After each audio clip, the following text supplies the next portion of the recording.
we start this video, I'd just like to thank Why So Serial, one of my True Believer patrons on Patreon, for requesting this video. If you'd like to request a video, head on over to patreon.com/thebirdman to find out how.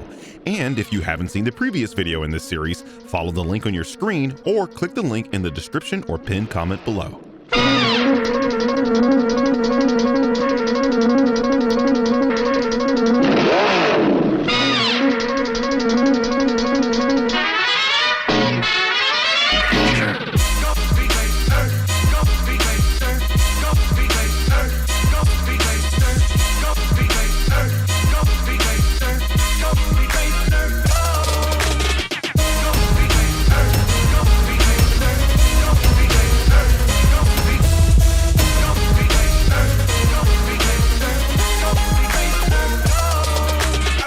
The test shows that he's in the reading vocabulary part, but there are clearly mostly math problems on the page. And it's clear you failed reading vocabulary because reading vocabulary refers to the words that a student can read and understand. This includes worded math problems because in order to solve these kinds of math problems, you need to know how to read. Also, question 29 says that Jeremy has 8 hats and his friend has twice as many. So how many does his friend have? And the answer of 16 doesn't show up anywhere. That's an actual CinemaSin. However, since we're in the reading section of this test, you missed that Ray is misspelled in the third sentence, so that cancels out the sin you pointed out. This is the test he turned in last week. But he waited until he took another test to call his parents? No, Jeremy, this is the same test. The clue is in the clothing the teacher is wearing. When talking to the mother, she's wearing orange. When Speed was taking the test, she's wearing blue. Time passage. Clearly this kid spent way too much time playing Mario Kart's Rainbow Road Track on the Nintendo GameCube. Sinning that. Speed Racer, slow down! Jesus Christ, his name is Speed Racer? What do you think he's going to be obsessed with then? If I named my kid Satan Worshipper, would I be surprised if he turned out to be a Pittsburgh Steelers fan? No, we're not playing this game today. This movie is based on source material, specifically the American version of the anime, where the character's actual name is Speed Racer. Otherwise, you're asking for an American Caucasian to be named Go Mifune. Yeah, good luck with that. Come on, please, Rex. Please, please, please, please, please, please, please, please, please. You've truly got to admire a film committed to being this annoying. It's like the Wachowskis watched 100 hours of SpongeBob SquarePants and said, yes, that, but for over 2 hours and based on the 1960s cartoon Speed Racer. Jeremy thinks SpongeBob SquarePants is annoying. That should let you know precisely what to do with his opinion. Taking out the trash at night.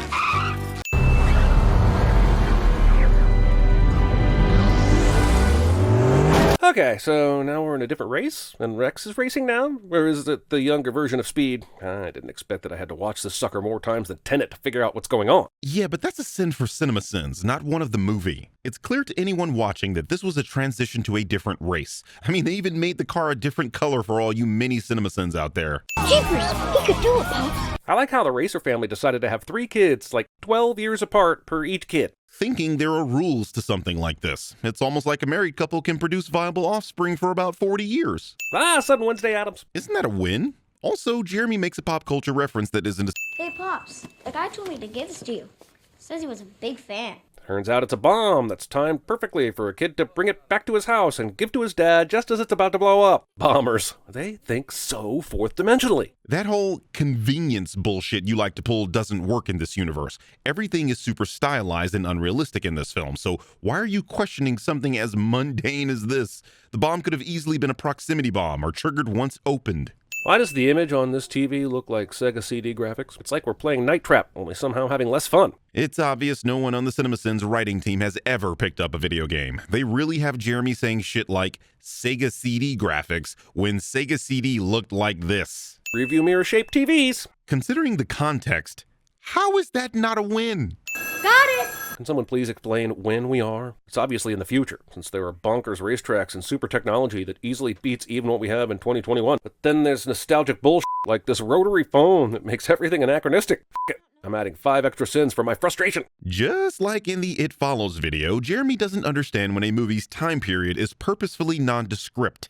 This is not reality, nor are they even attempting to mimic it. The time period is entirely irrelevant to the story the movie is trying to tell, you sin count padding son of a glitch. Sinestro Foods, a subdivision of Royalton Industries. Sinestro, huh? Like Sinestro, but pronounced the same? As in their motives are sinister? Says this about a movie where the main character is literally named Speed Racer. That's like getting the Matrix explained to you and still complaining about the physics. When someone gets that kind of money, they start thinking that the rules everybody else plays by don't mean squat to them. He then goes on to say that his sons are extremely important to him, and if Speed thinks he can arrange a deal, he's down, despite all the evil he detects inside this building. Thanks for repeating what the scene just said, damn near verbatim, I guess. I mean, narration. When this movie goes from animated to live action back to animated again, it's the most disorienting thing since Michael Douglas went into that virtual reality file system looking for incriminating evidence and disclosure. Like 85% of your audience wasn't even alive to see that movie, and the other 15% are asleep, so they missed that reference. And since when did winning become so important? It's required by law for a character to mention that winning isn't important in any kind of sports movie, but here it seems super egregious. Plus, we don't know anything about this character other than he's wanted to race since he was a kid, so I'm guessing winning is a big deal. You don't have to guess because Speed just said that in the scene you're talking over. And since when did winning become so important? It is important. You gotta win if you want to keep driving, and that's what I want to do. It's the only thing I really know how to do. I think we got mice again. You think you might have mice again? Again? How does a private jet that is this immaculate when Spritle isn't shit up have mice ever? You ask this question as if you don't know mice are attracted to food and not filth. It's a common misconception that the dirtier a place is, the more pests you have. Even the cleanest spaces can have an infestation if there is food present. But as Ben Burns sat guzzling cold fresh milk in Victory Lane, Drinking milk after winning is such an Indianapolis 500 thing, and it wasn't a tradition until the 50s, that this casual reference to guzzling cold fresh milk after a 1943 race has an empty ring to it. Hey, Jeremy. This is not actual history. I guess the supersaturated colors and completely unrealistic physics didn't tip you off, but this is fiction. You probably watched The Conjuring and think that shit actually happened because it said based on a true story. Cirrus Aeronautics saw almost a 12-point gain, which immediately blocked Peninsula Power Cell from being able to afford the price of a complete takeover. This monologue is for all those people who thought that the architect's speech in Matrix Reloaded was too banal, vapid, and pedestrian. Or for those of us retards that actually understand the stock market. It's not our fault that you don't understand AMC is going to the moon and we're going to buy our wife's boyfriend a Lambo. Burns knew he was going to win. This whole racing is rigged so that corporations can make money plot seems like something you'd tell a racer after he's signed the contract, not after he's turned it down. But the point in explaining it to Speed is that the race is fixed. He'll never win the Grand Prix if he doesn't sign with Royalton. Get it? We see a car crash violently into a mountain, and one of those protective balls with the driver pops out instantaneously. When we saw this earlier, it took a little more time to get that bubble wrap around the guy before he crashed. So at what point does the bubble wrap know to start wrapping? You're manipulating the scene here. You've slowed down the footage to make it look longer than it is, when in real time this happens near instantaneously. The film was simply showing you how the racers survive crashes, because otherwise you'd be crying about the movie not explaining those bubbles that pop out of explosions. He tried to take you to the park and you never wanted to get out of the car. What started out as a formidable and passionate fascination with racing has now revealed itself to be a pretty gruesome obsession. Look, I want Speed to succeed too, but he couldn't even go to the park when he was a kid. And now you're sinning characterization. Why the hell is this something wrong with Speed Racer? I thought CinemaSins was about pointing out mistakes, you know, like the test not having 16 earlier. But here, you're sinning the actual intent of the filmmakers. I guess finding actual mistakes is too much work and wouldn't get a video past 8 minutes, am I right? You're gonna need an alibi. We'll say we're going skiing. I guess the alibi lets you drive away without a confrontation, but how do you keep it a secret that you're in the race? The alibi was for Pops, a character that hates this particular race so much he refuses to even watch it. Speed isn't concerned with Pops finding out about the race later. He only needs an excuse to leave. That's right, Colton. There were a number of fatalities several years ago. In all the races we've seen, if anyone crashes, their cars immediately fill up with some sort of bubble wrap to eject the driver to safety. So what's so goddamn special about the Casa Cristo that makes it more fatal? Typically, when there are crashes in races, racing officials investigate and try to do whatever they can to make races safer. In this instance, the movie clearly suggests that these modifications to the cars were specifically due to those fatalities years ago. You know this because you specifically cut out the dialogue right before that line. Safety has been a primary concern for Casa Cristo officials, especially the last few years. That's right, Colton. There were a number of fatalities several years ago. The moment the Queen sees the sun, she'll signal the start. Wait, whole sun or just the tip? How do you even determine that for sure? I mean, it's already looking pretty bright out here, and you're going to end up staring into the sun. You know, simply watching the movie answers this question. Hell, even listening to what they just said answers that question. Why the hell would you think they meant the whole sun when they said as soon as she sees the sun? I know the movie wants to keep flashing back during races so it doesn't stop to give you exposition, but honestly, does it even make a difference that these headhunters were hired to take racers out? We already know the race is dirty and people have weapons installed in their cars. What does it matter if people outside the race come in and add more danger? If these were actual competitors, I wouldn't even know the difference. A complete misunderstanding of this scene. These people were already entered into the race. Royalton's goons simply bribed them to take Speed, X, and Toga Khan out during the race. Does the fact that this guy can pay these people in furs suggest an excess of headhunters you can hire, or does it suggest a shortage? Discuss amongst yourselves.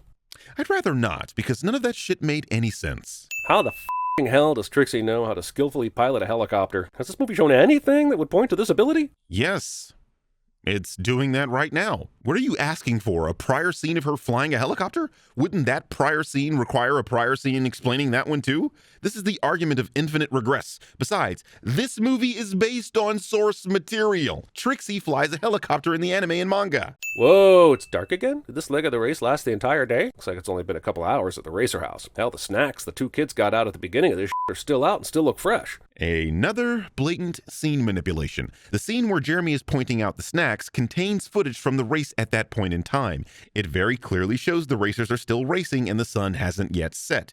This means there is a significant passage of time by the time they finish this leg of the race, but for some reason, Jeremy is pretending these scenes are happening at the same time. I'm staying. So am I. Okay, but where are Trixie's parents? Are they not worried that their daughter is shacked up with her teenage boyfriend and she's flying a spotting helicopter over what's likely the most dangerous race in the world? Who fucking cares? If they're staying, we're staying. And that's all the discussion they have about that. Yeah, because his wife put her foot down. Jeremy has never been a man of means going through a divorce. We interrupt this racing movie to bring you a random-ass kung fu fight. Sure, it's kind of awesome. It is the Wachowskis after all, but it is also a speed racer movie. CinemaSins doesn't know what they're talking about. Example number 420,690. Kung fu fights are a part of the original source material. Okay, now I'm going to give you a taste of the medicine you deserve. As former champion of the West Side Grunters and Groaners, I promise you're in for a lot of groaning. He's even tougher than he talks. Oh, yeah?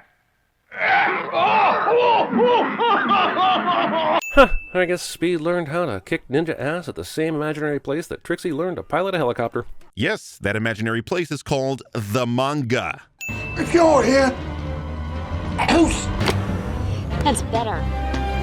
Couldn't see a thing. How has she been driving at high speeds for this many miles without being able to see anything? CinemaSins land, the place where hyperbole and exaggeration are taken literally.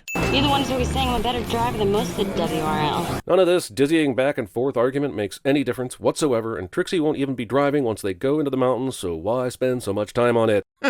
When you don't realize you're talking to yourself. Now the gloves are off and they're pounding one another bumper to bumper, rail to rail. Is this announcer watching the race or Requiem for a Dream? Reminding me of Requiem for a Dream.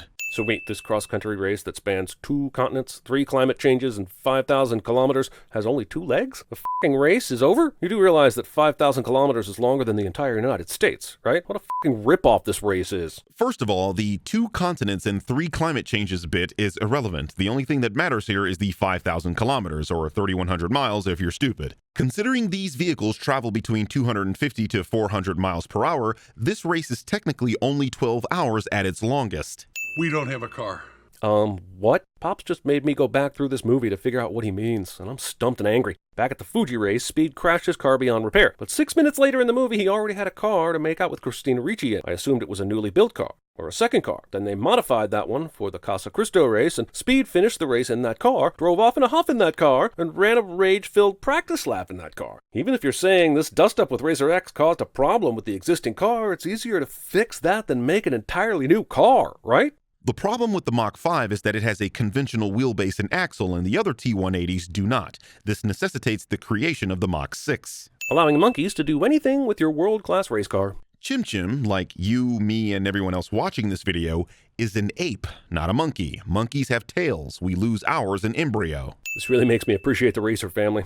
They eat PB&J. I relate to them more, unlike these pieces of inhuman garbage who eat salad. Nobody worth rooting for eats f***ing salad. Jeremy sends something he likes cliche. At this point, the movie's like, the plastic bubbles, that guy's dead. Says this while literally showing a scene of that not being the case. Thankfully for Speed and his chances of winning, the Molly didn't truly kick in until skip